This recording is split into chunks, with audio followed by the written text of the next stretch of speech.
Sri Guru Charana Kamalebhyo Namaha. Om Swastiastu. Om Aviganamastu. Om Siddhirastu Tadastu Astu Swaha. Ternyata dari penayangan beberapa video Titiang banyak yang bertanya siapa Titiang gitu nggih. Jadi siapa, kenapa pakai gelar Mahaprabhu gitu nggih. Jadi dalam melalui video juga Titiang akan jawab hal ini. Jadi gelar yang kepaice ring pasikian Titiang saking Abhiseka Widi di tingkat hukum alam itu adalah Sri Mahaprabhu Prahlada Pandya. Jadi kata Prahlada merujuk pada raja raksasa gitu nggih, karena Titiang keraksasaan Titiang dumun yang menonjol gitu. Nah niki kejadiannya sekitar tahun 2009. Jadi waktu itu Titiang berhari-hari itu berdebat gitu dengan oknum-oknum HK gitu. Kenapa? Karena Titiang dasarnya tradisi. Jadi Titiang orang tradisi dan kemudian Prabu-Prabu itu kemudian mengejek-ngejek tradisi gitu. Akhirnya Titiang mendebat mereka dan kemudian tapi dasar mereka maaf nih karena hari ini juga mereka bengkung-bengkung semua gitu. Kemudian karena perdebatan itu muncul rasa tidak suka terhadap mereka gitu dari diri Titiang. Kemudian selanjutnya semenjak itu dulu Titiang dipanggil guru karena Titiang mengajarkan meditasi, jadi Titiang juga takut dengan gelar guru itu karena terlalu tinggi ya, guru Brahma, guru Wisnu, guru Dewa Maheswara, guru Saksat Param Brahma Tasmai Sri Gurave Namah, bahwa guru itu adalah Brahma, Wisnu, Maheswara, guru adalah Parama Brahman, karena itu aku bersujud di kakimu guru gitu. Jadi Titiang takut dipanggil guru gitu. Akhirnya Titiang kepada kawan-kawan waktu itu di organisasi Lata Muasadi bilang kepada mereka, itu mereka baru tahu Weda sedikit aja gitu. Sudah jadi Prabu gitu. Nah sekarang mereka suka ngejek-ngejek kita, yuk kita ejek balik gitu. Mulai hari ini jangan panggil saya guru lagi, saya takut panggil guru, panggil saya Mahaprabhu gitu. Jadi semenjak itulah saya paksa kawan-kawan sekitar ya 20-30 orang agar setiap hari memanggil saya Mahaprabhu gitu. Agar juga kalau saya bertemu dengan Prabu-Prabu ya saya akan bilang saya Mahaprabhu gitu. Sehingga akhirnya mereka tambah tidak suka dengan Tiang. Ya tidak apa-apa, karena kita punya lingkungan masing-masing, mereka punya lingkungan, Tiang juga punya lingkungan gitu. Tetapi yang kejadiannya sekitar tahun 2011, kemudian dalam meditasi Tiang, Rabin Tiang bilang seperti orang mati waktu Tiang meditasi gitu. Ternyata waktu itu Tiang mengalami abhiseka di alam niskala gitu. Jadi di sana banyak para resi hadir, rasanya nih Tiang mengalami, Tiang ceritakan pengalaman Tiang kan gitu. Jadi rasanya banyak para resi hadir, kemudian beliau mengabhiseka Titiang dan menuntut tanggung jawab Titiang. Karena berani memakai panggilan Mahaprabhu gitu. Dan semenjak itu rasanya di sana Tiang diupacarai, maka Titiang sebut niki abhiseka widi, artinya tidak abhiseka sekala gitu. Dini sekala, dan kemudian akhirnya Titiang diberi gelar Sri Mahaprabhu Prahlada Pandya gitu.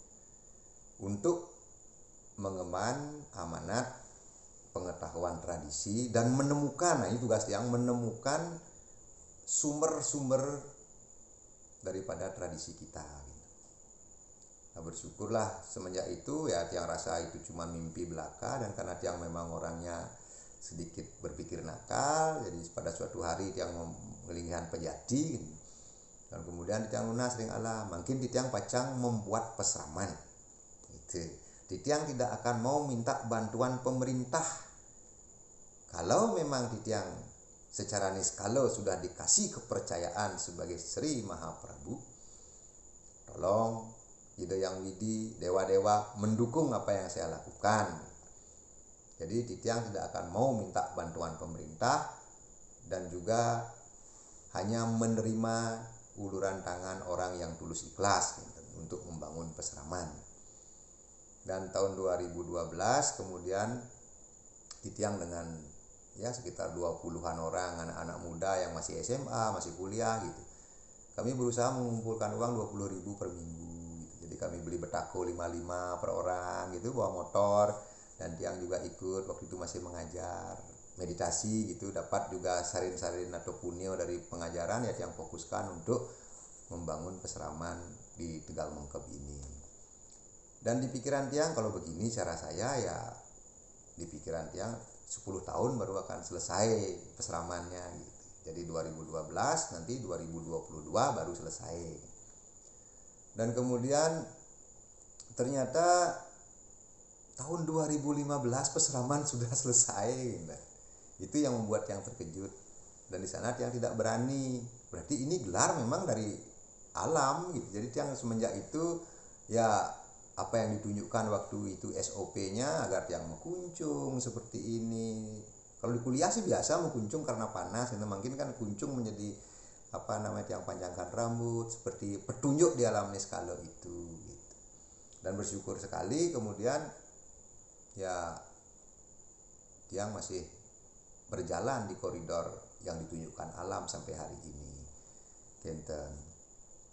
Dan kemudian selanjutnya tiang juga dikasih panugrahan. Setelah peseraman berdiri dikasih panugrahan. Ini juga berdasarkan dialog batin, yaitu pengetahuan suci dari leluhur titiang. Ido betaro langit titiang tapi pekulun, ido Ratu Bagus Pande utawi tapi pekulun, ido empu Panjo Bumi Sakti melalui dua roh suci ring pura ring sebelah peseraman kayu manis, yaitu Puro Gedong.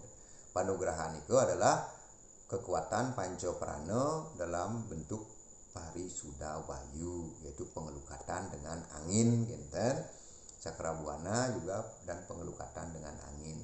Nah inilah yang menjadi keajaiban-keajaiban dari alam yang titiang terima. Dan semakin diberikan begitu, semakin titiang tidak berani meninggalkan gelar titiang, yaitu Sri Mahaprabu genten. Selanjutnya titiang juga bertemu dengan dalam dialog batin dengan Ido Raja Resi Aji Saka yang katanya menjadi back titiang, dan titiang berikan tugas agar mendapatkan pengetahuan yang bernama Japayatnya gitu, yang tersimpan di dalam susunan huruf Bali gitu. Dan ini juga sudah titiang terima menjadi Japayatnya. Nah itulah latar belakang titiang mendapatkan apa namanya dipanggil Sri Mahaprabu. Dan satu hal juga yang unik yang titiang mohon kepada alam waktu itu adalah karena istri titiang tidak mau mendampingi titiang di dalam ngelinggihan ke Mahaprabuan iki, kemudian tiang mohon sama alam kasih saya istri yang mau mendampingi titiang ngelinggihan ke Mahaprabuan ini, yaitu menjadi Mahaprabu Patni. Dan kemudian atas restu alam juga hari ini sampun wenten Sri Mahaprabu Patni sebagai pengemong pengetahuan gitu. Karena istri titiang sane dumunan ragana sangat suka dengan kehidupan bermasyarakat, ragaan demen ngopin, ragaan demen ngayah di Banjar gitu. Jadi beliau tidak suka mempelajari terlalu dalam mengenai Weda gitu. Karena kata beliau cukuplah dengan ngayah, dengan ini saya beragama gitu. Nah titiang ya sebagai kepala keluarga memberikan kebebasan kepada beliau, dan syukurlah kemudian beliau mencarikan titiang istri lagi untuk mendampingi titiang di dalam mempelajari Weda gitu. Nah itulah kenapa ada gelar Sri Mahaprabu Patni. Beliau pun sudah melalui Abhiseka Widi sama dengan titiang, dan titiang yang menyaksikan waktu itu genten. Niko kenapa ada gelar Sri Mahaprabu. Jadi sampunan sang sayo titiang orang tradisi kok. Yang mengenai dasawaksara gitu, sang bang tanggang ing nang mang sing wang, yang sang adalah Tirta Sanjiwani, bang adalah Tirta Kamandalu, tang adalah Tirta Kundalini, ang adalah Mahatirta, ing adalah Tirta Pawitra gitu. Jadi Panca Tirta dan Panca Brahmo, Panca Brahmonya nang mang sing wang yang gitu. Jadi masalah itu jangan diragukan ya. Walaupun titiang tidak terlalu serius mendalaminya, karena makin niki titiang mendalami Bhagavad Gita. Karena sering sekali, mohon maaf, semeton titiang yang nakal nih menurut yang kalang hari ini nakal nih, haka nih, selalu Bhagavad Gita gitu. Karena itu kalau kita jawab dengan tradisi Bali ya ndak apple to apple nanti gitu. Makanya Tiang selalu ayo kalau debat Bogor kita dengan Tiang mungkin gitu. Karena Tiang mau tamat masih melajahin gitu. Dan itu banyak kekeliruan di buku mereka gitu kan. Jadi bukan pengetahuannya yang keliru, tetapi cara mereka memahami pengetahuan itulah yang keliru. Itu jadi kalau mereka untuk diri sendiri benar tidak masalah, tapi kalau mereka mengobok-obok tradisi kita, makanya Tiang selalu pasang badan. Tapi kalau nanti Tiang makin kondisi juga atas apa namanya sekali di Bali kepingit Tiang kan, jadi kalau keluar terlalu banyak gitu langsung dibuat tidur seminggu gitu kan. Jadi satu hari Tiang keluar bisa tidur seminggu di Tiang selanjutnya gitu. Jadi istilah Tiang kepingit, makanya Tiang selalu hanya ada di Peseraman Kayu Manis gitu. Dan kalau kita mau ngopi bareng, mau diskusi siapapun gitu kan, dari sampradaya ayo, apalagi semeton Tiang tradisi ngiring, kita sama-sama mempelajari tradisi kita sebaik-baiknya gitu kan. Terus kemudian sampuran terkejut juga Tiang juga melaksanakan kundo agni gitu kan. Karena leluhur Tiang Lumun tapi pekulun ido bertaruh langit menurut Babad selalu dengan tekun melakukan kundo agni karena soroh Tiang soroh pandai gitu. Kundo agni niko adalah bagaimana menghidupkan panca prana, yaitu prana, apana, samana, biana, dan udana gitu nggih. Jadi itu karena itu Tiang mendapatkan pewisik dari leluhur-leluhur Tiang, mangdone Tiang selaku keturunan soroh pandai, keturunan tabe pukul ido ratu bagus pandai, mangdone menguasai kundo agni angin Tiang ritat kalau ngemargian yadnya gitu. Dan makin istilahan Tiang kan agni hotra bawasan Tiang. Dikit Tiang ngajak alit-alit untuk melakukan pengasepan agung gitu kan. Ngaturang pengasepan agung gitu kan istilah Tiang. Jadi bukan apa-apa, kenapa? Karena itu memang pengasepan agung. Kirago di Bali kan melakukan pemujaan terhadap Bathara Agninya satu melalui apa? Melalui penimpug dan melalui penimpug api dengan penimpug, kemudian api diupacarai dan api diupacarai inilah mau bagaimana kualitas itu Bathara Agni dari sarwo bakso menjadi api upacara gitu kan. Nah, kirago di Bali sudah melakukan juga kundo agni, kemudian ido Bathara Agni tunasin melinggih ring pengasepan, ring dupo dan alat-alat api yang lainnya gitu. Dan sebenarnya cuman niki tidak, karena kita memakai niasa simbol-simbol bukan mantra Weda, maka tidak kelihatan hal itu. Makanya biasanya dibilang anak ujang niat kalau gitu kan, mulahin kalau gitu, padahal itu sebenarnya merupakan kundo agni gitu.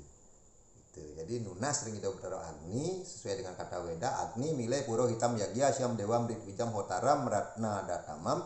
Dewa Agni adalah purohita atau pandita upacaranya para dewa. Apapun yang dipersembahkan melalui Dewa Agni akan sampai kepada para dewa.